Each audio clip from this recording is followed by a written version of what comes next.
but not as often as the other ones. Now, if you look at these two, they are kind of the same shape. And here in the scatter plot, they're actually plotted against each other. They are negatively correlated. Let me go to the second mode, the emission. See, again, they are very similar, and now they are positively correlated. And here, the same and positively correlated. That's a two-factor degeneracy, and it means the whole model is crap. Now, it's not enough that they are similar in one mode or in two modes. That's not a two-factor degeneracy. That's just a weird model, and that's fine. That's your own problem. But if it's the same shape in all three modes, and only when it's in all three modes, then it's a two-factor degeneracy. And then it's not your problem, then it's Parafac that's misbehaving. So what can we do about it?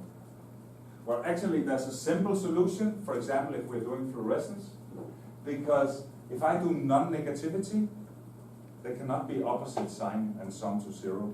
So essentially, you remove the possibility for two-factor degeneracy if you impose in your model that I want my scores, my emission loadings, and my excitation loadings to be positive. Then this cannot happen. And that's very easy to do. For example, if we go here, let me close all these windows. Where's my Parafac window? Here we are. Well, in this particular PLS toolbox, you can actually go to the settings of your Parafac model, and then for the concentrations and for the for the concentrations and for the emission and the excitation, you can change from unconstrained to non-negativity. Never mind how I do it here. I can show you later on where we have sort of the how-to. We have a YouTube video showing you how you can do all this. We don't want to learn all the details here because we only have 2 hours.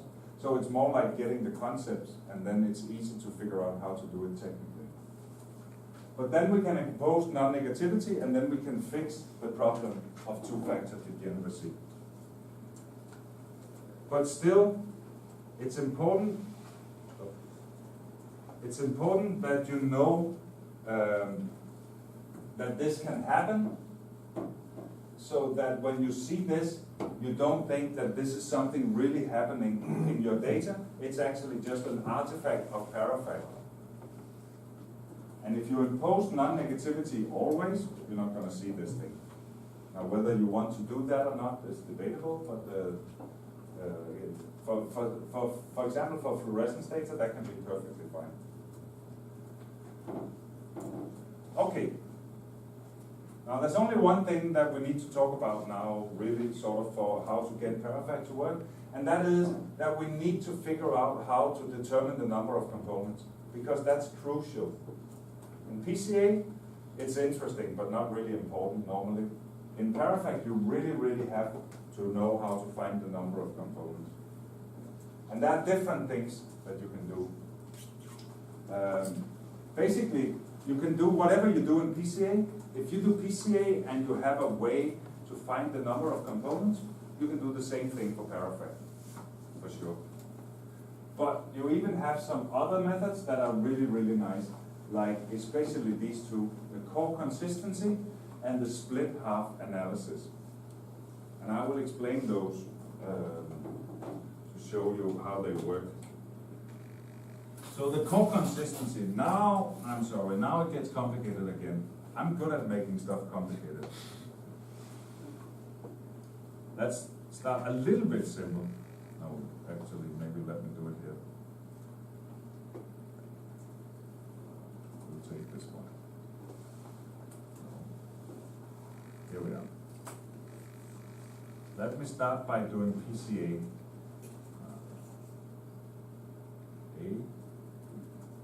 This is PCA. Let's say it's a two-component PCA model. So I could also write it like this: A1 times B1 plus A2 times B2. That's PCA, that's very simple. Now let me make it complicated because I like to make stuff complicated. We could also write it like this. It doesn't change anything. This is an identity matrix, and it makes no difference. Now it's more explicit what we do. A1 times 1 times B1. A1 times 0 times B2. You see that we actually have all combinations of these, not just these two. We actually have all of them, but some are multiplied by 0, which makes sense because there would be no benefit of, let me change this.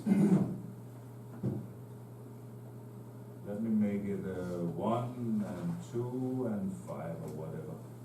Now it's a really weird model because now I'm saying score 1 times loading 2 times 2. Now I have all combinations of these two components, so I have 4 different ones. We never do that in PCA, but I'm sorry, we do that in freeway analysis. Well, okay, wait a minute. New one.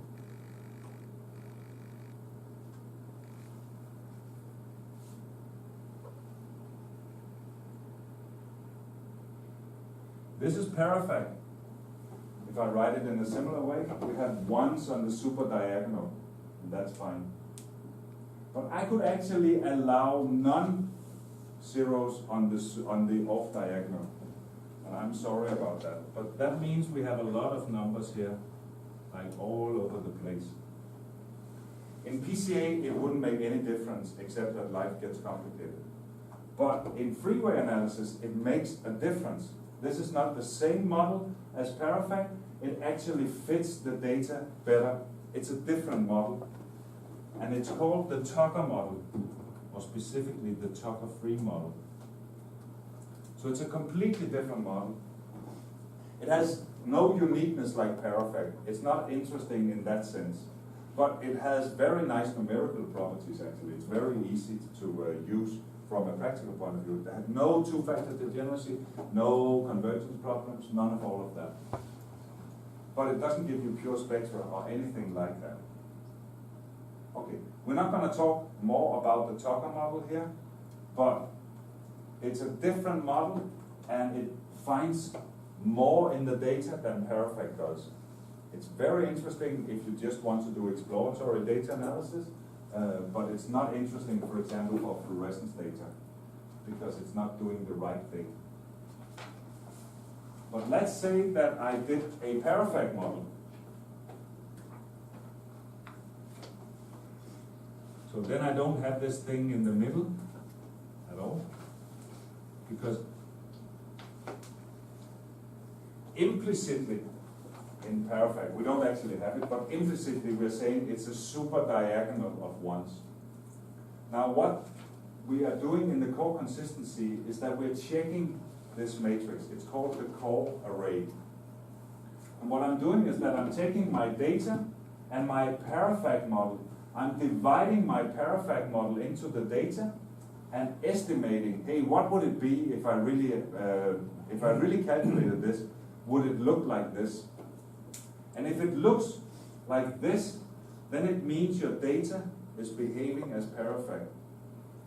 But if it has a lot of off diagonals, it means your data are not doing this. You are estimating this, you're finding Beer's law, but the data do not behave according to Beer's law. And then the core consistency, the similarity, is low. And that's the simple sort of concept, well, simple, but it's the concept of the core consistency. You try to find a model that has a high similarity, so that when I estimate this core, it really looks like this. Let's say I do a free component model. So in a free component model, let me get rid of some of this. In a free component model, this would be 3 by 3 by 3. And let's see, the first part would look like this. 1, 0, 0, 0, 0, 0, 0, 0. The middle part would look like this. and the last part over here. Okay, like that. That's a super diagonal of ones.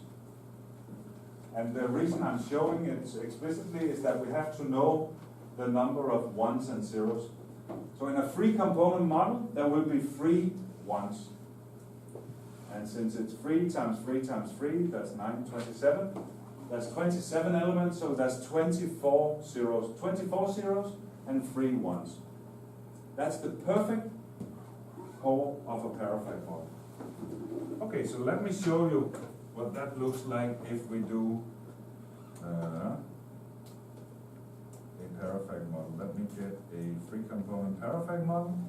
We already have one here. And look at this. Over here, I have the core consistency, and it says that it's 100%. So that means the core of Parafac, when I estimate it, is very similar to this super identity. Let me right-click and show you what the figure is actually showing. Okay. There are 27 elements here. It's just the elements of the core array. The 27 elements in the 3 by 3 by 3 array. 3 of them are 1 and 24 are 0.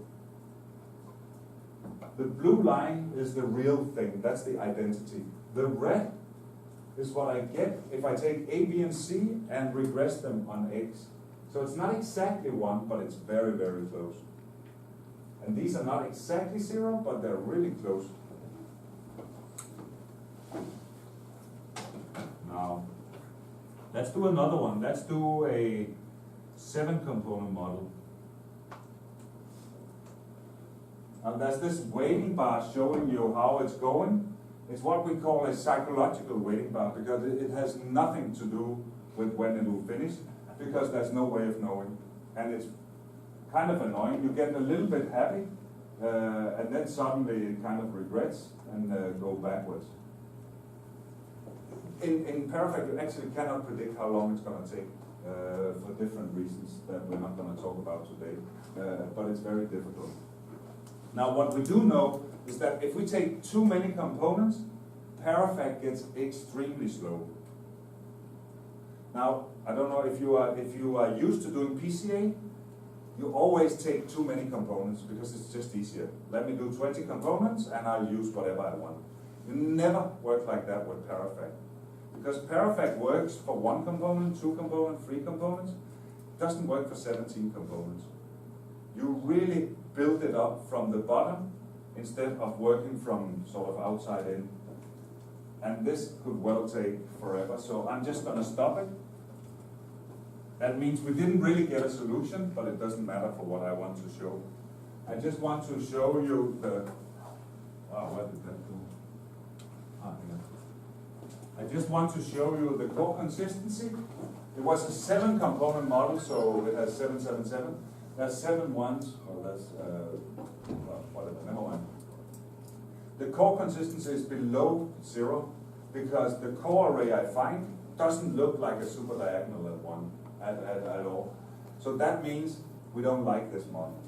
So basically the concept is I do a 1-component model, 2, 3, 4, 5, 6, until the core consistency drops, and then I stop. Now, when do you say it's not good enough? Actually, you can define it in different ways. The simple rule is, as long as it's closer to 100 than to 0, then you're happy. So that means I'm gonna go and watch the core consistency. For 1 component, maybe this is 100. And then like this and like this, let's say this is 50.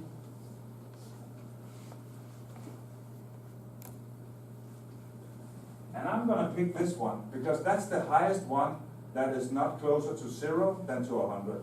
I'm not going to pick the one that is 100. I don't want that. I want the highest number of components. And I have to stress that these can actually, it's not monotonic. It's not like looking at fit or anything like that. They don't necessarily go monotonically down. They do tend to go down, but it's not monotonic per definition. So that's the one you would pick. That's a nice and very simple rule, but like all simple rules, they don't work. Okay? It's like cross-validation. If you are used to doing cross-validation, you know that you need a little bit more information than that. You cannot rely only on a diagnostic. You have to know something about your data. How did I sample the data? Is it representative? Do I expect that? You know, all kinds of things. And very simply, outliers can make this go completely wrong, just like in cross-validation. So an outlier can ruin the adequateness of looking at this. So core consistency is a nice tool. People tend to overuse it. People tend to trust it too much, and that's not a good idea. That will get you wrong results every now and then. But if you use it critically as a nice diagnostic together with other things, it's a really useful tool. There are certain types of data where the core consistency is very difficult.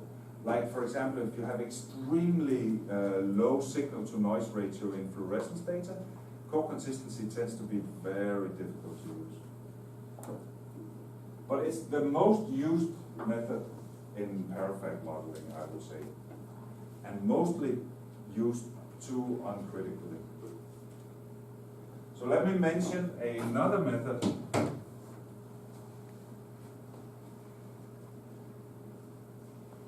which is actually used too little. Let's go here and say oops.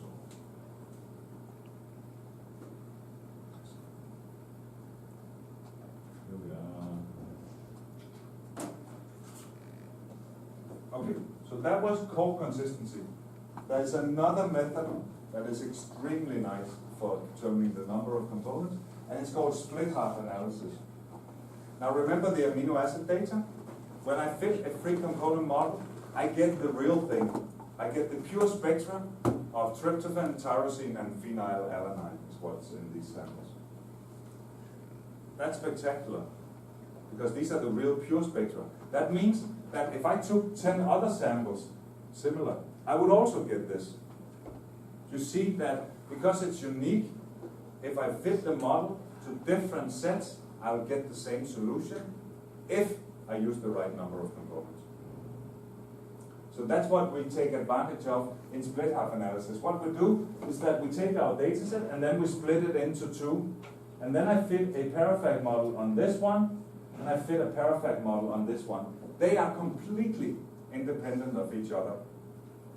So if I get the same loadings here and the same loadings here, the model is good. I have to split in the sample mode to make this meaningful. But if I find that I have the same spectra in two completely independent data sets, that's a very powerful argument scientifically. Because you're saying, hey, I find these spectra, and then you say, and these other samples, I also find these spectra. Then it has to be fundamentally true. Now it can go wrong. Nothing is simple here, but it can go wrong. Imagine that these are replicas. Then you will trivially often find the same solutions. So you have to know that the samples are really independent of each other. It can also go wrong in another way. Imagine that there's no tyrosine in the red samples, only in the blue ones. Then it's not going to work. The red model is going to break down. The blue one is going to work fine, but the red one is not going to work. So that's a problem. Both sets have to be representative. Now sometimes that's simple, sometimes that is not so simple. So you have to know whether the samples are representative or not. So what we do in split half analysis normally is that we say, okay, you know, if this didn't work, let me try another split. And if that works, that cannot be an accident. So I'm just going to try these two and pick the best one. So in split half analysis, we always try two alternative splits, and we just pick the best one and throw the other one away and say that was probably just a mistake. So also here there are pitfalls. It can go wrong for various reasons, but it's a very powerful method when used appropriately. Here's an example from fluorescence data. Here are that's a two-component model estimated on some samples. Excitation and emission. And these are estimated on a completely different set of samples. And they look the same. And if you do a three-component model, look at the red one, it's not the same at all. It looks completely different. So the three-component model is not adequate, but the two-component model is. So that's a good thing. Okay, very good. If you want to do this in the toolbox, let me just show you. There's actually a little button here saying split half analysis.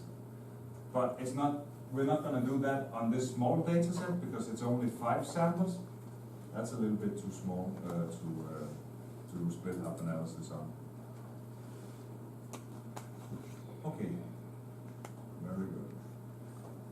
Now I think I got through most of the theory of Parafac, so that's nice. Well, outlier detection I'm not going to talk about because it's pretty standard. You do exactly the same as you would do in two-way analysis. So you have the same kind of options. So I would rather actually talk about some applications. And one that is really interesting is to do calibration using Parafac. You can do some pretty spectacular stuff. I already mentioned it a little bit. But imagine that you're doing univariate calibration.